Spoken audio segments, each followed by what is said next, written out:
इस खीर के देखने के बाद आपको लगेगा कि ये गुड़ से बना हुआ है, लेकिन गुड़ का बिल्कुल नहीं यूज करेंगे। तो चलिए क्रीमी साबूदाना का खीर बनाने के लिए सबसे पहले एक कटोरी साबूदाना ले लेंगे और इसे एक बड़ा कटोरी में ट्रांसफर कर लेंगे। और इसे धोने से पहले एक बार जरूर से चेक कर लीजिएगा, क्योंकि इसमें छोटे छोटे पत्थर वगैरह रहता है। अब हम इसमें पानी डाल करके 2 बार अच्छे से धो लेंगे।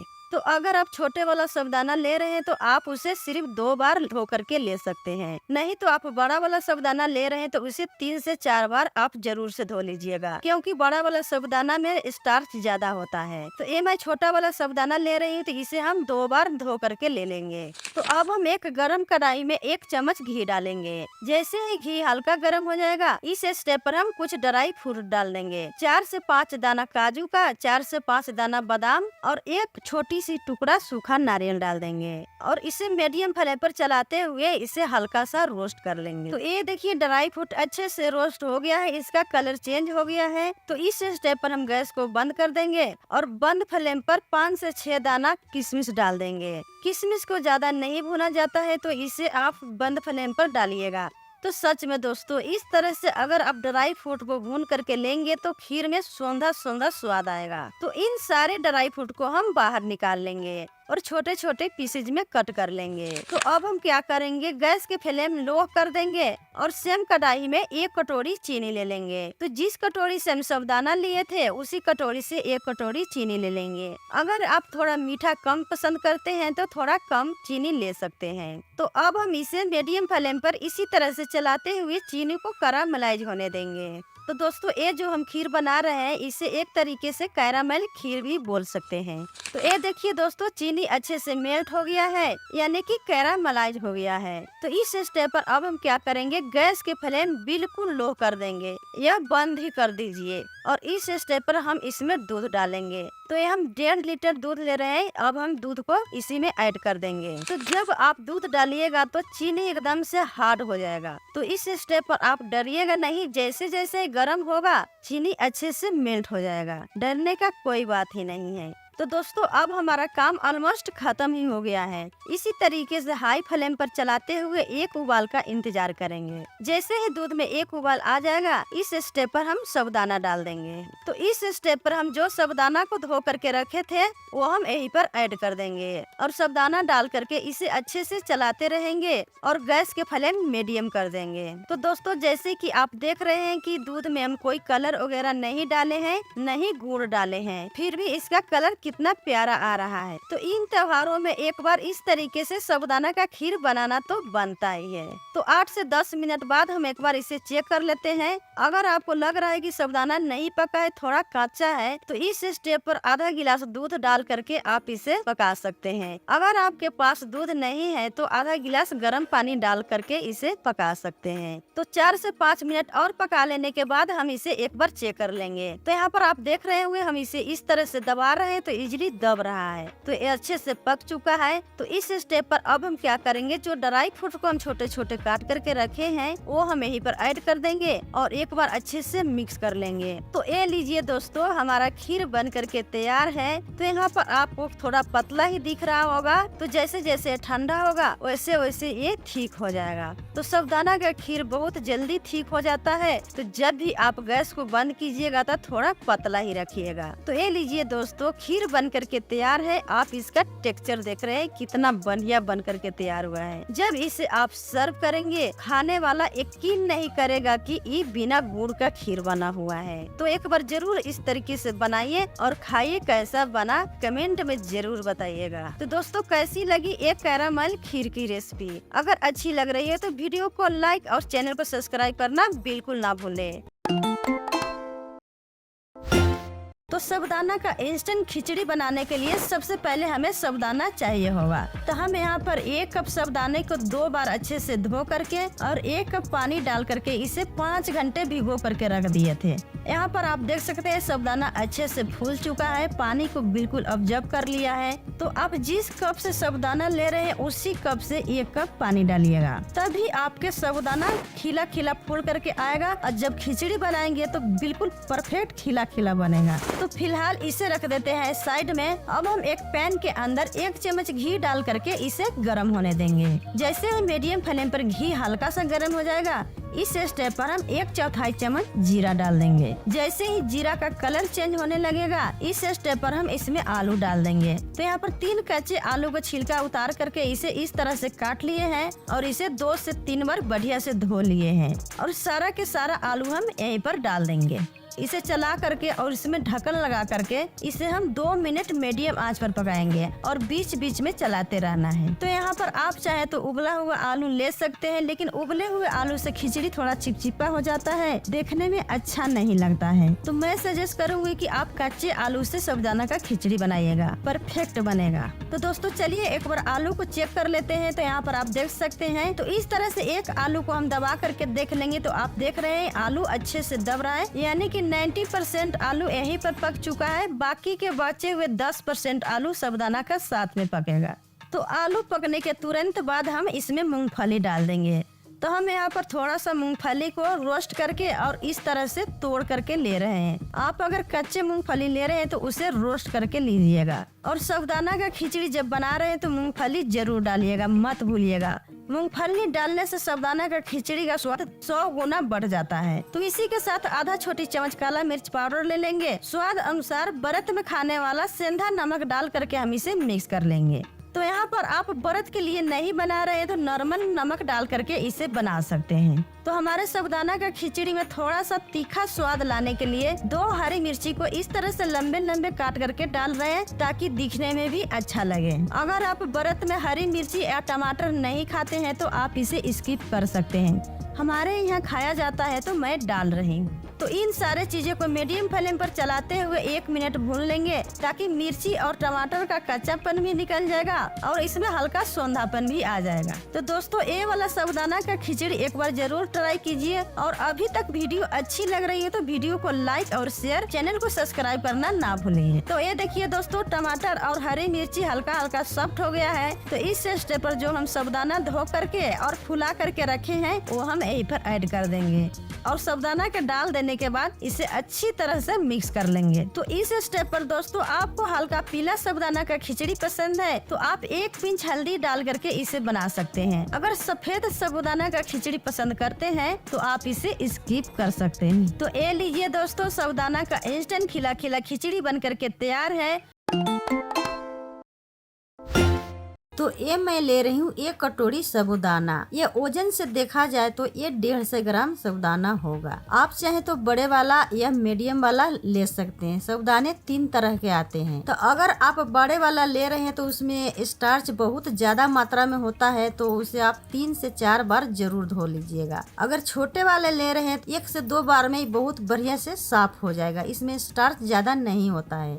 तो साबूदाने को 2 बार धो करके उसे रेस्ट पर रख दिए हैं। जब तक साबूदाना फूल रहा है तब तक हम आगे की तैयारी कर लेते हैं। तो ये मैं ले रही हूँ 1 कढ़ाई और इसमें थोड़ा सा घी डाल करके कुछ ड्राई फ्रूट को हम रोस्ट करेंगे। तो ये मैं ले रही हूँ 8 से 10 दाना काजू का और 8 से 10 दाना बादाम का। इस तरह से हल्का सा रोस्ट करके डालेंगे तो हमारे खीर में बहुत ही बढ़िया स्वाद आएगा ड्राई फ्रूट का। तो यहाँ पर इसे ज्यादा रोस्ट नहीं करना है, बस इतना ही रोस्ट करना है। अब इसे निकाल लेंगे। तो ये घी के आप चाहे तो निकाल सकते हैं या इसी में हम दूध को डाल देंगे। तो ये मैं ले रही हूँ 1 लीटर दूध। ये भैंस का दूध है। आपके पास जो दूध अवेलेबल है वो ले सकते हैं, गाय का हो या भैंस का हो, सब चलेगा। तो 1 लीटर दूध को हम कढ़ाई में डाल देंगे। यहाँ पर गैस के फ्लेम फुल करके इसमें 1 उबाल आने देंगे। तो थोड़ी देर बाद आप ये नोटिस करेंगे कि दूध के ऊपर ये क्या तैर रहा है। ये आप देख रहे हैं ना, आपको येलो येलो कलर या थोड़ा सा दिख रहा होगा। तो इससे घबराने का कोई बात नहीं है। जो ड्राई फ्रूट हम रोस्ट किए घी में वही घी है। तो वीडियो को अंत तक जरूर देखिएगा। तो लीजिए, बातें करते करते दूध में उबाल भी आ गई है। तो इस स्टेप पर अब हम क्या करेंगे, साबूदाना जो हम धो करके रखे हैं वो हम यहीं पर ऐड कर देंगे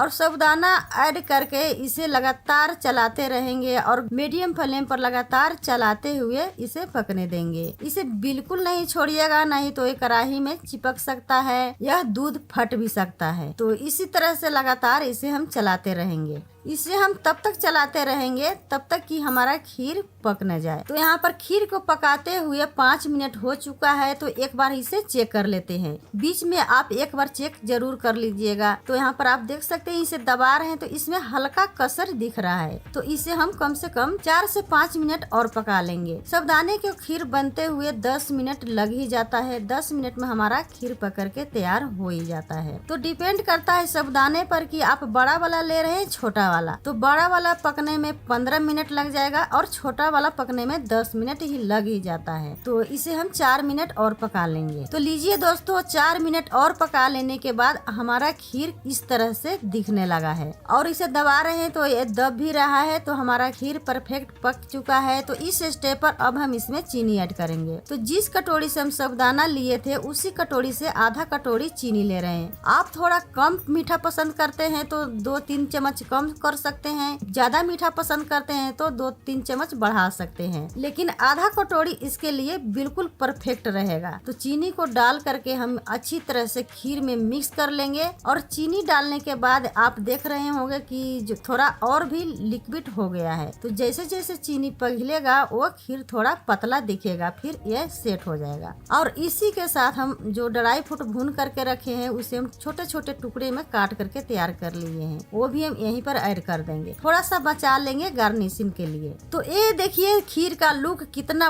बढ़िया आया है निकल करके। तो जैसे कि आपने देखा कि खीर के पकते हुए 10 मिनट हो चुका है। 10 मिनट में खीर हमारा पक करके तैयार हो गया है। अब हम गैस को बंद कर देंगे और इसे उतार करके ले चलते हैं सर्व करने के प्रोसेस में। तो लीजिए हमारा डिलीशियस खीर बन करके तैयार है। आप इसे व्रत में खा सकते हैं फलहार के रूप में, या कुछ मीठा खाने को मन करे तो आप इसे फटाफट 10 मिनट में बना करके खा सकते हैं। दोस्तों है ना परफेक्ट रेसिपी। आप देख सकते हैं इसका लुक कितना प्यारा आया है। तो ये खीर बच्चों को भी बहुत पसंद होते हैं और बड़े को सब इसे पसंद करते हैं। बहुत ही बढ़िया स्वादिष्ट खीर बन करके तैयार हुआ है। तो एक बार जरूर बनाइए। तो ये हमने लिया है 4 उबला हुआ आलू, इनका छिलका हटा करके। और ये मैं ले रही हूँ 4 टमाटर, इसे अच्छे से धो लिए हैं और इसे बारीक काट लिए हैं। 1 इंच अदरक को घिस करके ले लिए हैं। थोड़ी सी हरी धनिया को बारीक काट करके ले लिए हैं। ये थोड़ी सी हेल्दी और टेस्टी बनाने के लिए थोड़ी सी मूंगफली और बादाम और काजू ले लिए हैं। तो आप चाहे तो इसे बिना मूंगफली या काजू से बना सकते हैं, वो भी बहुत टेस्टी होते हैं। लेकिन थोड़ा सा हेल्दी बनाने के लिए मैं ये ले रही हूँ, क्योंकि व्रत में हम कुछ नहीं खाते हैं तो थोड़ा हेल्दी लेना तो जरूरत है। अब हम आलू को इस तरह से छोटे छोटे पीसेज में काट लेंगे।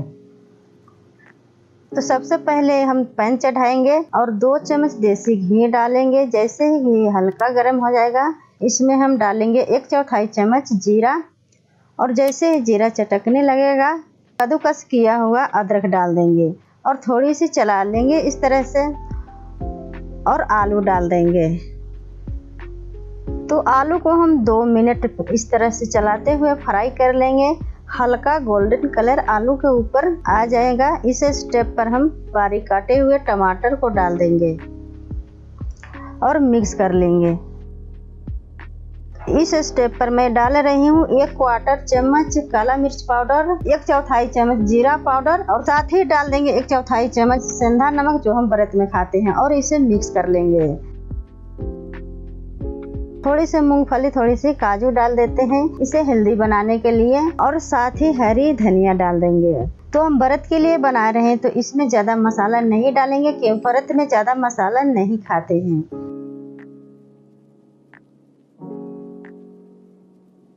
तो आलू बन करके तैयार है। गैस को बंद कर देते हैं और इसे उतार लेते हैं और चलते हैं आगे के प्रोसेस में, जहाँ पर हम व्रत वाले पूड़ी बनाएंगे।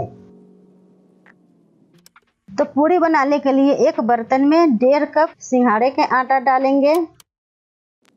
तो ये मैं ले रही हूँ 2 कच्चे आलू, इनको छील करके अच्छे से धो लिए हैं। आलू को हम इस तरह से छोटे छोटे काट लेंगे क्योंकि इसे पीसने में आसानी है। अब हम इसे ग्राइंडिंग जार में डालेंगे और इसमें बिना पानी डाले हुए इसे हम पीस लेंगे। तो आप देख सकते हैं आलू हम पीस चुके हैं, इसमें पानी बिल्कुल नहीं ऐड किए हैं क्योंकि आलू में मॉइस्चर होता है, इसी से पीस करके तैयार हो जाते हैं। अब हम आलू को पेस्ट को हम सिंघाड़े के आटे में डाल देंगे थोड़ा सा पानी जार में डाल करके इसे भी हम यहीं पर डाल देंगे कि इसमें लगे हुए आलू वेस्ट न जाए। थोड़ा सा हम डालेंगे सेंधा नमक, व्रत वाले नमक, और इसे हम अच्छा से इस तरह से मसलते हुए आटा लगाएंगे। तो पानी का जरूरत पड़ेगा तो हम पानी डालेंगे, नहीं तो आलू में मॉइस्चर होता है, इसी से आटा गूंथ करके तैयार हो जाएंगे। तो यहाँ पर आटा गूंथ करके तैयार है, इसे रख देते हैं 5 मिनट रेस्ट पर। तब तक चलते हैं खीरे का रायता बना करके तैयार कर लेते हैं। तो रायता बनाने के लिए मैं ले रही हूँ 1 कप ताजा दही। अब दही को हम इस तरह के विस्कर की सहायता से इस तरह से हम फेंट लेंगे। अब हम लेंगे 1 खीरा, और खीरा को हम पूरे नहीं डालेंगे, खीरा को हम आधा डालेंगे। काट लेते हैं इस तरह से और इनका छिलका उतार लेंगे। तो बिल्कुल ताजा खीरा है, बिल्कुल तीखा नहीं है, अपने खेत का ही खीरा है। तो इस तरह से इनका छिलका उतार लेते हैं। अब हम ग्रेडर के सहायता से हम इसे इस तरह से ग्रेड कर लेंगे, मोटा वाला साइड की तरफ से। आप चाहे तो इसे छोटे छोटे पीस काट करके डाल सकते हैं। अब हम एक छोटा सेव को इस तरह से ग्रेड कर लेंगे, क्योंकि सेव और खीरे दोनों मिक्स डालने से रायते में बहुत अच्छे टेस्ट आते हैं। अब हम डालेंगे दही में स्वाद अनुसार सेंधा नमक। अब हम जो सेव और खीरे को ग्रेड करके रखे थे वो डाल देंगे। तो पहले हम इतना डाल करके इसे अच्छे से मिक्स कर लेंगे, फिर हम बचे हुए खीरे और सेव को डाल देंगे। तो आप चाहें तो थोड़ा सा काला मिर्च डाल सकते हैं, तीखा पसंद करते हैं तो, लेकिन मुझे तीखा रायता बिल्कुल नहीं पसंद है तो मैं नहीं डाल रही हूँ। तो रायता बन करके तैयार है, इसे रखते हैं साइड में। चलते हैं आटा देख लेते हैं। तो यहाँ पर आटा भी सेट हो गया है, तो थोड़ा सा इस तरह से इसे चिकना कर लेते हैं। अब हम इतना बड़ा बड़ा लोई तोड़ेंगे और इस तरह से इसे चिकना कर लेंगे। अब हम सूखे हुए सिंघाड़े के आटे में इस तरह से कोट करेंगे और थोड़ी सी सिंघाड़े के आटा चकले पर लगाएंगे और इसे हम पूरी बेल लेंगे इस तरह से। तो इसे ज्यादा पतला भी नहीं बेलना है, ज्यादा मोटा भी नहीं बेलना है। जैसे हम रोटी बेलते हैं सेम उसी तरीके से। फिर हम दूसरा लोई इस तरह से तोड़ेंगे, इतना बड़ा बड़ा, फिर इसे हम चिकना कर लेंगे। फिर सिंघाड़े के आटे में इसे कोट करेंगे और इसे भी उसी तरह से बेल लेंगे। तो इसी तरह से सारे पूरी हम बेल करके तैयार कर लेंगे।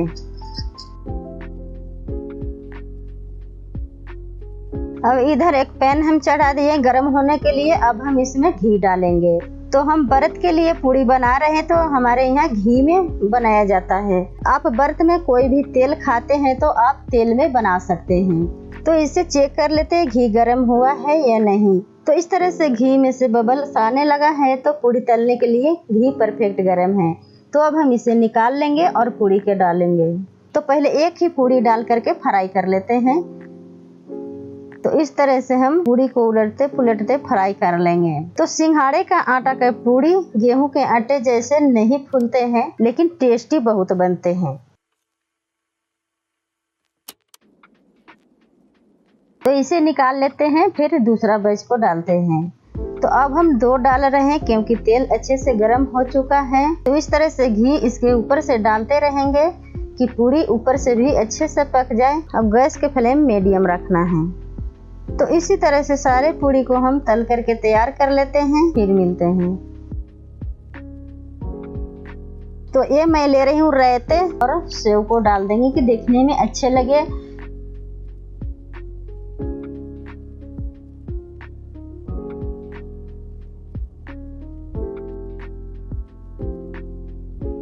ये मैं ले रही हूँ चटपटे आलू, और व्रत के खाने को हेल्दी बनाने के लिए मैं ले रही हूँ थोड़ी सी ड्राई फ्रूट, जैसे कि थोड़ी सी काजू, थोड़ी सी मूंगफली, थोड़ी सी बादाम, इसे हल्का रोस्ट करके लिए हैं। साथ ही ये ले रही हूँ व्रत वाले पूरी। तो है ना एकदम लाजवाब रेसिपी और व्रत के थाली। तो इसे आप एक बार व्रत में बना करके खा लेंगे तो इसे बिना व्रत के ही बार बार बनाना पसंद करेंगे।